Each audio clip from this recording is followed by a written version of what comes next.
अवघ्या काही महिन्यांपूर्वी नूतनीकरण झालेल्या मंत्र्यांचे बंगले आणि कार्यालयावरती पुन्हा कोट्यवधींची उधळपट्टी। रंगरंगोटीसाठी कागदोपत्री निविदा, सार्वजनिक बांधकाम विभागाच्या उधळपट्टीचा एबीपी माझाकडून पर्दाफाश।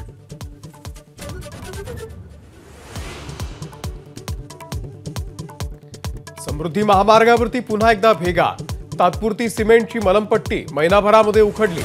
सरकारच्या नोटीसला कंत्राटदाराकडून केराची टोपली।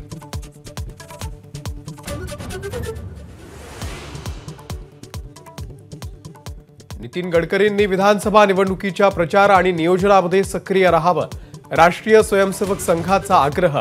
भाजप पक्षश्रेष्ठींच्या निर्णयाकडे लक्ष।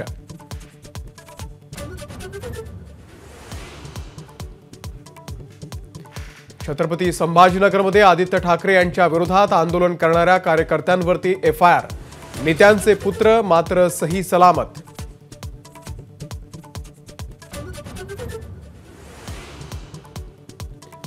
महाविकास आघाडीची आज मातोश्रीवरती बैठक, उद्धव ठाकरेंसह शरद पवार, नाना पटोले राहणार उपस्थित।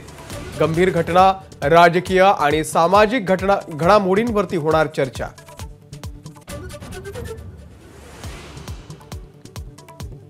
छत्रपती शिवरायांच्या पुतळ्याच्या अपघाताच्या विरोधात महाविकास आघाडी मैदानात, आदित्य ठाकरे, जयंत पाटील यांच्यासह महाविकास आघाडीचे नेते आज मालवणमध्ये। पुतळा अपघात प्रकरणाचं ठाणे कनेक्शन असल्याचा संजय राऊतांचा आरोप, एसआयटी मार्फत चौकशी करण्याची मागणी।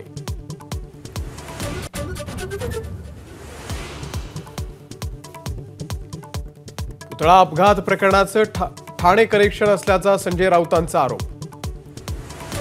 राज ठाकरे आज बदलापूरमध्ये प्रत्येक शाळेतील पालक आणि बदलापूरकरांशी साधणार संवाद।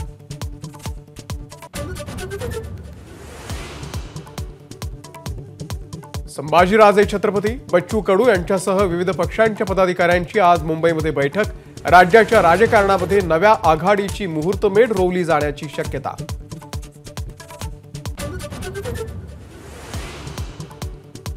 कोलकाता बलात्कार आणि हत्याकांड प्रकरणामध्ये भाजपकडून आज 12 तासांचा बंगाल बंद, भाजप नेत्यांच्या गाडीवरती गोळीबार झाल्याचा आरोप।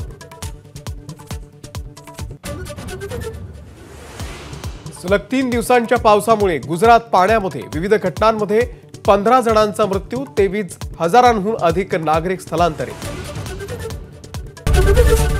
एबीपी माझा, उघडा डोळे बघा नीट।